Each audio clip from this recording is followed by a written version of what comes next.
खरं तर स्त्री आणि पुरुष यांचा मेंदूचा वापर करायची पद्धत डोक्याला शॉर्ट आहे त्या बायका. अरे नवरा बायकोचं नातं विश्वासावर अवलंबून असतं, अगदी विश्वासावर. हो का? हो. अंशू जरा तुझा फोन दे.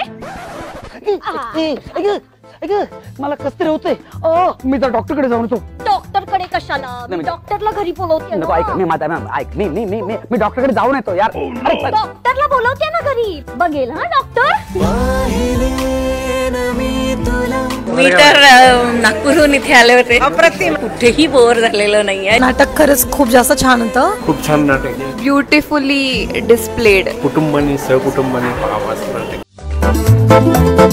प्रेक्षकांनी भरभरून प्रेम केलेलं पाहिले न मी तुला हे नाटक पाहण्यासाठी येत आहे ना. 1 सप्टेंबर रोजी दुपारी 1 वाजता आपल्याच कोथरूड पुणे येथे.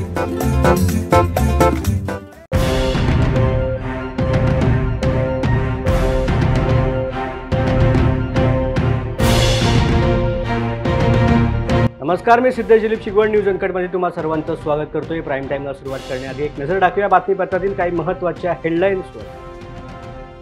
स्वच्छ संस्थेच्या कर्मचाऱ्यांचं पुणे मनपा समोर उपोषण. 10 लाख घरांमधून दररोज कचरा घेणाऱ्या 3900 कर्मचाऱ्यांच्या उदरनिर्वाहाचा प्रश्न समोर. स्टुडंट फेडरेशन ऑफ इंडियाच्या माध्यमातून पुणे विद्यापीठामध्ये विद्यार्थ्यांचे गेल्या 3 दिवसापासून उपोषण सुरू. राष्ट्रवादी अजित पवार गटाच्या विदर्भामधील 20 जागांवर दावा. आणि बैलपोळा सणाच्या खरेदीसाठी शेतकऱ्यांची पैठणच्या बाजारात गर्दी. आता पाहूया सविस्तर वृत्त. पुणे शहराच्या घनकचरा व्यवस्थापनाचा कणा असलेल्या स्वच्छ या संस्थेचा कचरा वेचकांनी उपजीविका सुरक्षित करण्याऐवजी खासगी ठेकेदारांना नवीन काम वाटप करण्याचा प्रयत्न केला जात असल्यामुळे शहरामधील 10 लाख घरांमधून दररोज कचरा घेणाऱ्या 3900 कर्मचाऱ्यांच्या कुटुंबियांचा उदरनिर्वाहाचा प्रश्न निर्माण झालाय. स्वच्छ संस्थेसोबतच्या करारामध्ये असलेल्या जाचक अटींचा तसेच कामासाठी लागणारे साहित्य मिळण्यात होत असलेल्या विलंबनाचा निषेध करण्यासाठी पुणे महानगरपालिकेसमोर आज हजारो स्वच्छता कर्मचारी उपोषणाला बसले आहेत. त्यांच्या मागण्यांबाबतचा सविस्तर आढावा जाणून घेतलाय आमचे प्रतिनिधी शुभम केसकर यांनी. स्वच्छता कर्मचारी हा आपल्या समाजाचा पुण्यामध्ये स्वच्छ पुणे सेवा सहकारी संघ हे सर्व स्वच्छता कर्मचारी आहेत. त्यांना भर पावसामध्ये रस्त्यावरती नेमकं त्याच्या प्रलंबित मागण्या काय आहेत या आंदोलनामध्ये स्वच्छता कर्मचारी असतील त्यांनी आंदोलनाचा थेट नारा उपस्थित केले. माझ्यासोबत काही स्वच्छता कर्मचारी आहेत. आता काय तुमच्या प्रलंबित मागणी आहे? आम्हाला वेळेवर डबे देत नाही, सामान साहित्य मिळत नाहीये आणि ठेकेदार पद्धत चालू करलेले ते वेळेवर ठेकेदार पद्धत बंद करणार केलीच पाहिजे. आम्हाला काम भेटलंच पाहिजे. महानगरपालिकेच्या गाड्या वेळेवर येत नाही टाइमवर आणि आम्हाला ठेकेदार पद्धती बोलतात की पैसे मागतात, पैसे आम्ही नाही देत म्हणतो. वेळेवर सगळं झालं पाहिजे. जर बघायला गेलं तर हजारोच्या संख्येने स्वच्छता महिला कर्मचारी आहेत.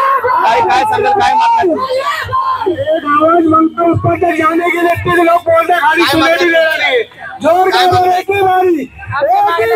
गाडी आले पाहिजे, चाक मिळाले पाहिजे, साहित्य मिळाले पाहिजे, चप्पल, रेनकोट सगळे साहित्य आम्हाला मिळाले पाहिजे. आम्हाला करार पण मिळालं पाहिजे. आमचं काम आम्हाला मिळालंच पाहिजे. कधीपासून आंदोलन बसलोय आम्ही. काय प्रमुख मागण्या आहेत? आमच्या मागण्या की आम्हाला कॉन्ट्रॅक्ट मिळालं पाहिजे. 5 वर्ष नाही, 2 वर्ष नाही, कायम स्वरूपात मिळालं पाहिजे. का आम्ही या कामासाठी कचऱ्यासाठी लय कष्ट केलेलं. आम्ही आमच्या घरचा आणि आमच्या परिवाराचा कधी विचार नाही केलेला, कामाचा विचार करतो. आणि सरकारने तुमच्या मागणीची दखल घेतली नाही? मग नाही घेतली दखल, घेत पण नाही. जोपर्यंत आमच्याकडनं काम करून घ्यायचं तोपर्यंत घ्यायचं. जेव्हा आमची गाडी किंवा मागण्याची वेगळी मला आमच्या करार नकार देतात आमच्या कराराला, म्हणून आमच्या मागणीसाठी आम्ही रस्ता करतोय. तर ह्यांना कॉन्ट्रॅक्ट सांगायचं आहे ना, तर ह्यांनी मोठे मोठे बिझनेस बघायला पाहिजे ना. जसे की टाटावाले आहेत, बजाजवाले आहेत, अंबानी लोक आहेत, त्यांनी सगळं बिझनेस करावा. गरीबाच्या घरात चोरी करून त्यांना काय मिळणार आहे? कचरा, ओला आणि सुका कचरा आमच्या घरात मिळणार आहे. चोरी करायला त्यांनी मोठी मोठी बिझनेस करायला, मोठी मोठी घरं बघायला. गरीबाची घरं फोडून त्यांना काय नाही मिळणार. गरीबाच्या घरामध्ये कचरा मिळणार त्यांना, कचरा फक्त. त्यांना चोरी करायची तर मोठी मोठी घरं बघा म्हणा. आमच्या गरीबाची घरं फोडायचा प्रयत्न करू नका. संतप्त कर्मचारी रस्त्यावरती उतरून आंदोलन करत आहेत. आमच्या गेल्या 7 महिन्यांपासून प्रलंबित मागण्या त्याचे सरकारने विचार करावा, आम्हाला योग्य ते न्याय मिळावा. आमचं कंत्राटीकरण हे पूर्णपणे रद्द करून आम्हाला पूर्णपणे कामामध्ये सेवेमध्ये आम्हाला घेऊ अशांच्या प्रमुख मागण्या आहे. प्रलंबित मागण्या त्याकडे सरकारने विचार करावा असं स्वच्छता कर्मचाऱ्यांनी सरकारला इशारा दिला आहे. येणाऱ्या काळामध्ये जर आमचा मागण्यांचा विचार केला नाही त्याच्यापेक्षा तीव्र आंदोलन आम्ही संपूर्ण महाराष्ट्रभर करू असा थेट इशारा स्वच्छता कामगारांनी केलेला आहे. कॅमेरामॅन वैभवसह मी शुभम, न्यूज अँकर. स्टुडंट फेडरेशन ऑफ इंडियाच्या माध्यमातून पुणे विद्यापीठामध्ये विद्यार्थ्यांचे गेल्या 3 दिवसांपासून उपोषण सुरू आहे. दुसऱ्यांदा पोस्ट ग्रॅज्युएशन करणाऱ्या विद्यार्थ्यांनाही हॉस्टेल मिळाले पाहिजे या मागणीसाठी विद्यार्थी आंदोलन करत असून याबाबत विद्यापीठ प्रशासनाने आश्वासन देऊन सुद्धा त्याची पूर्तता झाली नाही. वारंवार पाठपुरावा करूनही या विद्यार्थ्यांना उपोषण करण्याची वेळ आली असून शिकणाऱ्या लाडक्या बहिणींना रस्त्यावरती उपोषणाला बसावं लागतंय हे सरकारला दिसत नाही का असा सवाल संतप्त विद्यार्थ्यांनी केला आहे. राष्ट्रवादी काँग्रेस अजित पवार गटाने विदर्भासाठी 20 जागांची महायुतीकडे मागणी केली असून निवडून येणारा उमेदवार हा महायुतीचाच असेल असा विश्वास अन्न औषध प्रशासन मंत्री धर्मरावबाबा आत्राम यांनी माध्यमांशी बोलताना केलाय. मंत्रिमंडळामध्ये तानाजी सावंत माझ्या बाजूला बसतात, त्यांना उलटी करताना मी कधी बघितलं नाही. निवडणूक आल्यामुळे तानाजी सावंतांची भाषा बदलली असून त्यांनी वापरलेली भाषा ही चुकीची आहे असं मत देखील मंत्री आत्राम यांनी व्यक्त केलंय.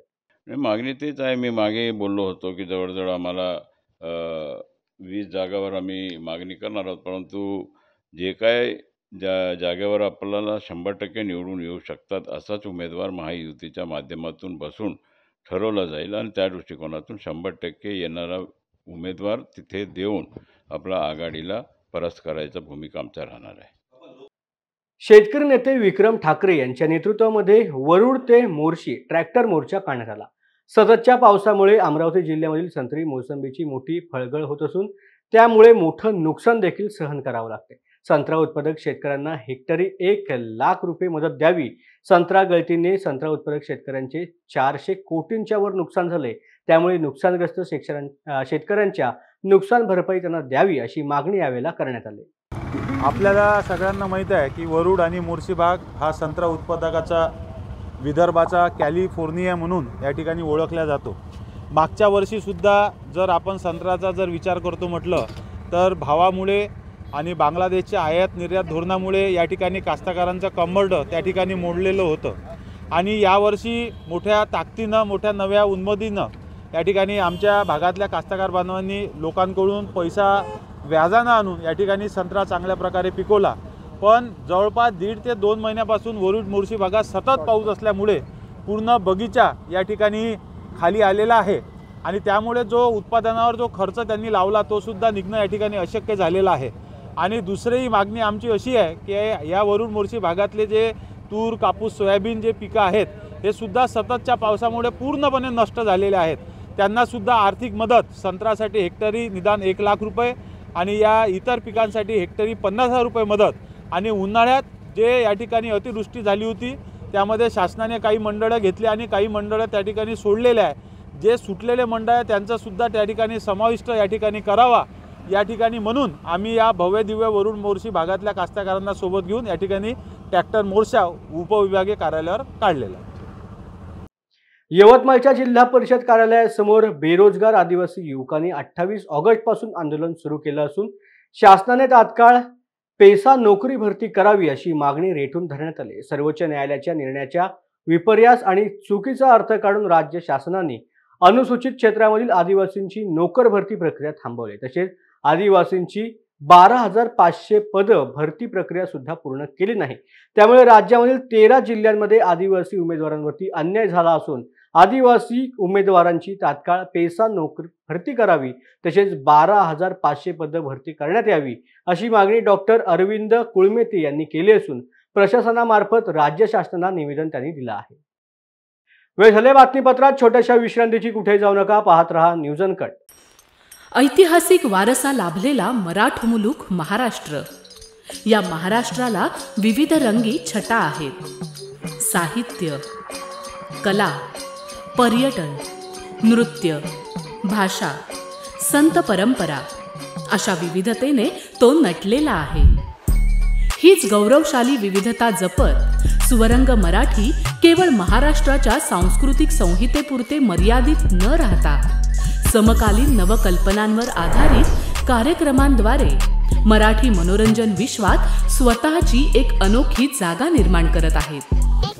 मराठी मनोरंजन क्षेत्रातील उत्तम दिग्दर्शक, लेखक आणि निर्मात्यांच्या प्रतिभेचा पुरेपूर वापर करून मनोरंजनाचा आगळा वेगळा रंग उधळण्यास आम्ही सज्ज आहोत। स्वरंग मराठीचे उद्दिष्ट मराठी मनोरंजन क्षेत्रामध्ये मनोरंजनाची वहिवाट सोडून, रूढीवादी पद्धती तोडून मनोरंजनाचा समृद्ध अनुभव प्रदान करून देण्याचा आहे। म्हणूनच यात विविध पद्धतीचे मनोरंजक आणि माहितीपूर्ण कार्यक्रम स्वरंग मराठीवर बघता येतील। शेवटी एकच, धकाधकीच्या जीवनात धांगडधिंगा करण्यापेक्षा बसूया, हसूया, गाऊया, जगूया। नाती गोती श्रावण मोती गावामधले जीवंत रंग, नाती गोती श्रावण मोती गावामधले जीवंत रंग। चला जोडूया, चला पाहूया, जशी संस्कृती तसा स्वरंग।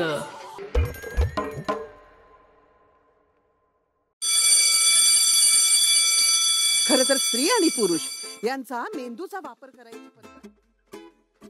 डोक्याला शॉट आहे त्या बायका। अरे नवरा बायकोचं नातं विश्वासावर अवलंबून असतं, अगदी विश्वासावर। हो का? हो। अंशू, जरा तुझा फोन दे। मला कसं तरी होतंय। मी तर डॉक्टरकडे जाऊन येतो। डॉक्टरकडे कशाला? मी डॉक्टरला घरी बोलवते ना।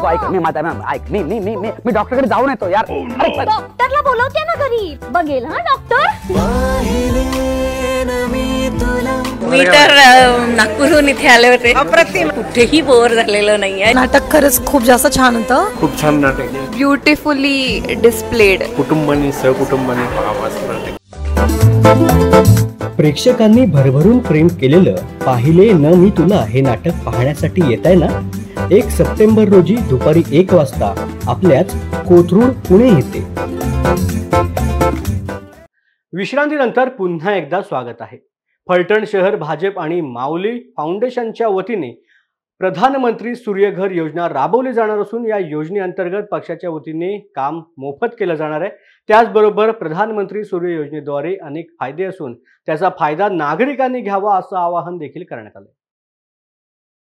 प्रोडक्ट वॉरंटी म्हणजे त्या वस्तूची वॉरंटी 12 वर्षे आणि त्याचा परफॉर्मन्स आपण म्हणतो वर्षभर चालेल, 2 वर्ष चालेल, 30 वर्ष चालण्याची, 27 वर्ष चालण्याची त्याची वॉरंटी आहे। यामध्ये सर्वात कमी दर आपल्याला सिद्धेश्वर इलेक्ट्रॉनिक्सचे आले, त्यामुळे त्यांना आपण हे काम देतोय। त्यांच्याकडनंच आपण हे सगळं सोलरचं काम करून घेणार आहे। यासाठी लागणारे कागदपत्र आणि या सगळ्याची माहिती आपल्या माध्यमातून सर्वसामान्यांपर्यंत जावी। माझे प्रेस, मोकाटोकीची प्रेस। एटीएम फोडणाऱ्या चोरट्यांचा 4 किलोमीटर पाठलाग करून दहिवडी पोलिसांनी ताब्यात घेतलंय। दहिवडी शहरामधील बँक ऑफ इंडियाच्या एटीएम मध्ये चोरटे घुसले असून एटीएम फोडत असल्याची माहिती पोलिसांना आज सकाळी मिळाली। त्यानुसार पोलिसांनी एटीएम गाठला असता एटीएम फोडलं असून सीसीटीव्ही कॅमेऱ्याचे देखील नुकसान झाल्याचं त्यांच्या निदर्शनास आलं। त्यानुसार पोलिसांनी सर्व चमूसह इतर सीसीटीव्हीच्या आधारे आरोपींना पकडण्यासाठी शोध मोहीम राबवली। तेवढ्यात काही अंतरावरती संशयित चोरटे दिसून आले आणि त्यामधील एकाने नालीमध्ये उडी घेऊन पळ काढण्याचा प्रयत्न केला, तर इतर आपला जीव घेऊन पळायला लागले आणि लपून बसले। मात्र पोलिसांनी मोठ्या शिताफीने तब्बल 4 किलोमीटर पाठलाग करून या 3 चोरट्यांना अटक केली आणि त्यात सर्व साहित्य देखील जप्त करण्यात आलं असून पुढील कारवाई सुरू आहे। अहमदनगरच्या जिल्ह्याच्या नेवासा पोलिसांच्या हद्दीमध्ये पाचेगाव शिवारात 16 ऑगस्ट रोजी एका इसमाची हत्या झालेला मृतदेह आढळून आला। त्याची पोलीस ठाण्यामध्ये नोंद झाल्यानंतर पोलिसांनी शोध पथक तयार करून कारवाई सुरू केली। दरम्यान मृतकाची पत्नी मीना अंबादास म्हस्के आणि लहू डमरे नावाच्या व्यक्तीचे प्रेमसंबंध असल्याचं पुढे आलं। त्यात मृत अंबादास हा पत्नीच्या चरित्रावरती संशय घेत असल्याने ही हत्येची घटना घडली असल्याची माहिती देखील समोर आली आणि पुढील तपासासाठी संशयित आरोपी पत्नीसह तिच्या प्रियकराला पोलिसांनी ताब्यात घेतले। नेवासा पोलीस स्टेशन हद्दीमध्ये पाचेगाव शिवारामध्ये एका अनोळखी इसमाचा मृतदेह हा गळा चिरलेल्या अवस्थेमध्ये 16 ऑगस्टला मिळून आलेला होता। सरच्या इसमाचा कोणतरी खून केला असल्याने पोलीस स्टेशनला अज्ञात इसमाविरुद्ध गुन्हा दाखल झालेला होता। गुन्ह्याच्या तपासामध्ये नेवासा पोलीस स्टेशनचे PI धनंजय जाधव तसेच स्थानिक गुन्हे शाखेचे अधिकारी व कर्मचारी यांची पथकं तयार करण्यात आलेली होती। सातत्याने 15 दिवस या घटनेचा शोध घेण्याकरता कर्मचाऱ्यांनी आणि अधिकाऱ्यांनी अथक परिश्रम केले. पोलीस अधीक्षक श्री राकेश ओलासर यांनी पण घटनास्थळी भेट देऊन गुन्हा उघडकीस आणण्याच्या बहुमत सूचना हे केलेल्या होत्या. त्याप्रमाणे सर्व पथकांनी एक तांत्रिक पुरावा तसेच येणारी जाणारी वाहनं या बाबतीत अतिशय सूक्ष्म निरीक्षण करून आणि साधारण नेवासा ते श्रीरामपूर या रस्त्याने जाणाऱ्या साधारण 150 ते 200 वाहनांचा पूर्ण अभ्यास करून आणि हा गुन्हा उघडकीस आणण्यामध्ये व आरोपींमध्ये पोहोचण्यामध्ये यश प्राप्त केलेलं आहे. मैताची पत्नी मीना अंबादास मस्के व तिच्यासोबत तिचा मित्र लहू शिवाजी डमरे राहणार ढोकसळ तालुका बदनापूर जिल्हा जालना यांनी मयत हा त्याच्या पत्नीला त्रास देत असल्याच्या कारणावरून त्यांचा खून केलेला आहे. जळगाव शहरामध्ये 28 ऑगस्ट रोजी राष्ट्रीय महामार्गावरील मानराज पार्क जवळ झालेल्या अपघातात 2 भगिनींना जीव गमवावा लागला होता. हा अपघात अतिशय भीषण असून रस्त्यांवरील खड्ड्यांमुळेच हा अपघात झाला असल्याचं निदर्शनास आणून दिलं गेलंय.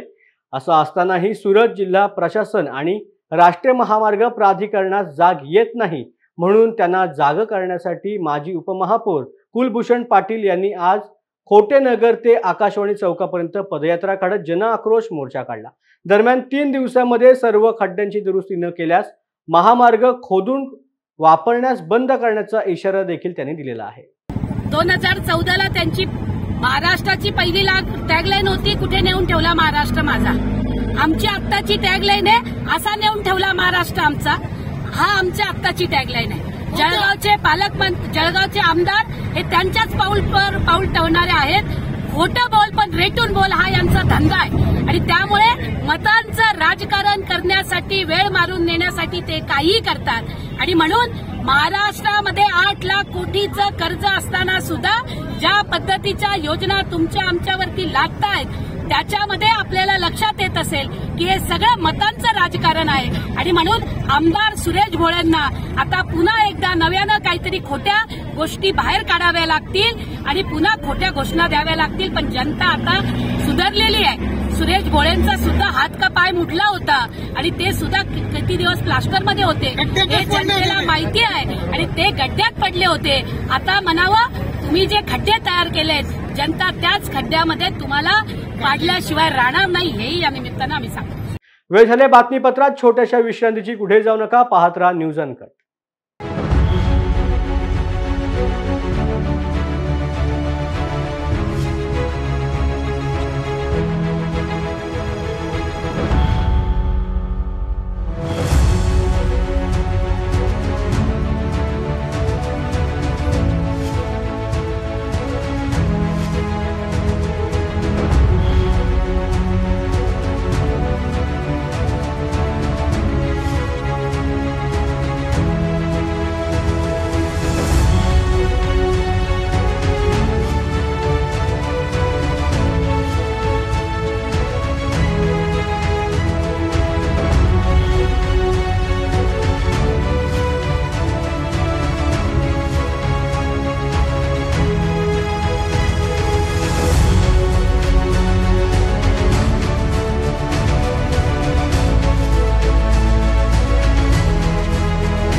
खरं तर स्त्री आणि पुरुष यांचा मेंदूचा वापर करायची पद्धत.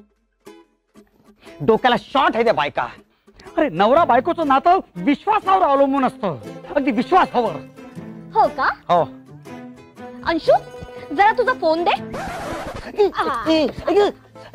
मला कसं तरी होतंय.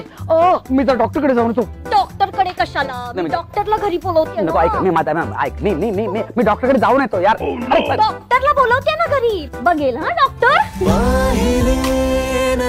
मी तर नागपूरहून इथे आले होते. अप्रतिम, कुठेही बोर झालेलं नाहीये. नाटक खरंच खूप जास्त छान होतं. खूप छान नाटक आहे. Beautifully displayed. कुटुंबाने सहकुटुंबाने पाहावं असं नाटक. प्रेक्षकांनी भरभरून प्रेम केलेलं पाहिले न मी तुला हे नाटक पाहण्यासाठी येत आहे ना. 1 सप्टेंबर रोजी दुपारी 1 वाजता आपल्याच कोथरूड पुणे येथे. विश्रांतीनंतर पुन्हा एकदा स्वागत आहे. श्रीमंत दगडूशेठ हलवाई सार्वजनिक गणपती ट्रस्ट याचे सुवर्णयुग तरुण मंडळाच्या वतीने यावर्षी साजरा होणाऱ्या 132व्या गणेशोत्सवात हिमाचल प्रदेशमधील प्रसिद्ध जटोली शिवमंदिराची प्रतिकृती साकारण्यात येत आहे. येत्या गणेश चतुर्दशीला म्हणजे 7 सप्टेंबर रोजी सकाळी 11:11 कर्नाटक हुमनाबाद येथील श्री दत्त संप्रदायाचे श्री ज्ञानराज महाराज माणिक प्रभू यांच्या हस्ते श्रींची प्राणप्रतिष्ठापना होणार आहे. तर मंदिरावरील विद्युत रोषणाईचे उद्घाटन सायंकाळी 7 वाजता होईल अशी माहिती ट्रस्टचे सरचिटणीस हेमंत रासने यांनी पत्रकार परिषदेमध्ये दिली आहे. दिनांक 7 सप्टेंबर रोजी आपल्या संपूर्ण महाराष्ट्राचं तर नव्हे तर संपूर्ण हिंदुस्थानचं श्रद्धास्थान असलेल्या श्रीमंत दगडूशेठ हलवाई गणपतीच्या उत्सवाचा शुभारंभ होत आहे. सकाळी 8:30 वाजता गणपती बाप्पा मंदिरापासून त्याचं निघून आपल्या जो उत्सव मंडप आहे त्या ठिकाणी सकाळी 9:30 ते 10 वाजता गणपती बाप्पाचं त्या ठिकाणी आगमन होईल. त्यानंतर माणिक प्रभू महाराज यांच्या हस्ते गणपतीची प्राणप्रतिष्ठा होईल. त्यानंतर 12 वाजल्यापासून त्या संपूर्ण 10 दिवस हा गणपती बाप्पा लोकांना भाविकांना दर्शनाकरता उपलब्ध राहील. दुसऱ्या दिवशी संध्याकाळी 7 वाजता विद्युत रोषणाईचं उद्घाटन केंद्रीय राज्यमंत्री आदरणीय मुरलीधर मोहोळ यांच्या शुभ हस्ते केले जाईल. दुसऱ्या दिवशी ऋषी पंचमी हा गेली 40 वर्ष महिलांचा जो उपक्रम आहे अथर्व शिष्य पठणाचा तो ऋषी पंचमीला पहाटे 6 वाजता त्याची सुरुवात होईल. 31,000 महिलांच्या अथर्व शिष्य पठणाने तो ऋषी पंचमीचा कार्यक्रम साजरा केला जाईल. त्यानंतर संपूर्ण 10 दिवस त्या ठिकाणी अभिषेक या सत्यविनायक महापूजा या सगळ्या धार्मिक विधींचं आयोजन केलं जाणार आहे. आणि त्याचबरोबर अनंत चतुर्थीच्या दिवशी दुपारी 4 वाजता गणपती बाप्पाचं विसर्जन यावर्षी सुद्धा दुपारी 4 वाजता करण्यात येईल. सर्जा राजाचा पोळा सणाच्या खरेदीसाठी शेतकऱ्यांनी पैठणच्या आठवडी बाजारामध्ये गर्दी केल्याचाच पाहायला मिळालं. पोळ्यासाठी लागणाऱ्या विविध प्रकारच्या रंगीबेरंगी आभूषणांची दुकाने व्यापाऱ्यांनी थाटलेली असून यावर्षी समाधानकारक पाऊस पडल्यामुळे बळीराजा मोठ्या उत्साहात सर्जा राजासाठी मनसोक्त खरेदी करत असल्याचं पाहायला मिळतंय. छत्रपती संभाजीनगरच्या पैठण तालुक्यामध्ये बैलपोळा उत्साहात साजरा करण्यासाठी शेतकरी बांधव सरसावले असून आपल्या देखण्या बैलांना सजवून त्यांच्यासोबत स्वतःही मिरवण्यासाठी शेतकरी उत्सुक असल्याचं यावेळेला पाहायला मिळालं. जालन्याच्या राष्ट्रीय हिंदी विद्यालयामध्ये शालेय विद्यार्थिनींसाठी स्वयंसंरक्षण शिबिराचं आयोजन करण्यात आलं. जालना जिल्हा पोलीस दलाच्या वतीने शहरामधील RHV या शाळेमधील विद्यार्थिनींसाठी हा उपक्रम राबवण्यात आला. यावेळेला विद्यार्थिनींनी गुड टच बॅड टच बाबत मार्गदर्शन देखील करण्यात आलं. तसेच विद्यार्थिनींना कराटेचे प्रात्यक्षिक दाखवून स्वयंसंरक्षणाचे धडे देखील देण्यात आले. बदलापूर येथे 2 चिमुकल्यात मुलींवरती झालेल्या अत्याचाराच्या घटनेनंतर जालना जिल्हा पोलीस दल ॲक्शन मोडवर आला असून जिल्ह्यामधील सर्वच शाळांना पोलीस विभागाचे अधिकारी भेट देणार असून विद्यार्थिनींना स्वतःच्या रक्षणाबाबत मार्गदर्शन देखील करणार आहेत. हिंदी विद्यालय जालना येथे जालना पोलीस आणि सखी याच्या वतीने आपला पोलीस काका दिदी उपक्रम जो असतो त्याच्या अंतर्गत सेल्फ डिफेन्सचा आम्ही 3 दिवसाचा एक कॅम्प आयोजित केलेला होता. त्यामध्ये जवळपास 350 मुलीला जर कोणी हात पकडला, चोक केला, कोणी मागून पकडला तर कशा सुटायचा त्याबद्दल ट्रेनिंग देण्यात आलेली आहे. आज त्याचा समारंभ झाला ज्यामध्ये बरेच मुलीशी पण संवाद साधण्याचा संधी भेटली. ज्या प्रकारे त्याच्या आत्मविश्वासमध्ये वाढ दिसत आहे आणि जो एक पोलिसाशी थोडासा एक गॅप असतो त्यापेक्षा आता ते बरेच फ्रेंडली झाले आहे पोलिसांसोबत. ते बघून खूप आनंद वाटलेला आहे. विश्व हिंदू परिषदेला 60 वर्ष पूर्ण झाल्यामुळे यावर्षी गोंदिया जिल्ह्यात 7 दिवस विविध उपक्रम राबवण्यात येणार असून 1 सप्टेंबरला शहरात हिंदू संगम कार्यक्रमाचं आयोजन करण्यात आले. गोंदियामधील सामाजिक तसेच धार्मिक क्षेत्रामध्ये उल्लेखनीय कामगिरी करणाऱ्या लोकांचा विश्व हिंदू परिषद आणि बजरंग दलाच्या वतीने सत्कार करण्यात येणार आहे. हिंदू एकता टिकून ठेवण्यासाठी हिंदू संगम या कार्यक्रमाचे देखील आयोजन करण्यात आल्याची माहिती विश्व हिंदू परिषदेकडून देण्यात आली। जय श्री राम। आगामी 1 सितंबर 2024 नेहरू चौक गोंदिया में भव्य हिंदू जागरण संगम के रूप में विश्व हिंदू परिषद अपना स्थापना वर्ष मना रहा है। 1964 में विश्व हिंदू परिषद की स्थापना मुंबई के सानीपति आश्रम में हुई। उसके बाद विश्व हिंदू परिषद निरंतर हिंदुओं को जागरण का संगठित करने का और एकजुट करने का कार्य कर रहा है। उसी दरमियान हमको 60 वर्ष पूर्ण हो चुके हैं।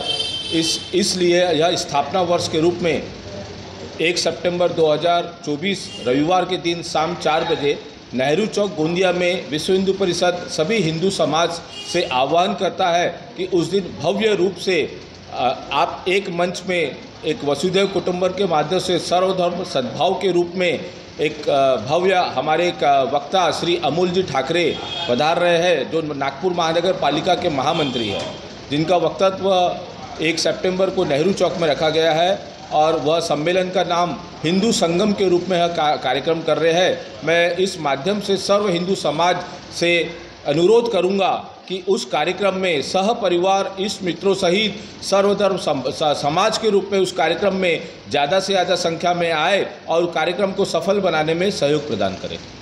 वेळ झाल्या बातमीसह बातमीपत्रात इथेच थांबायची। पुन्हा भेटू नवीन बातमीपत्रात। धन्यवाद।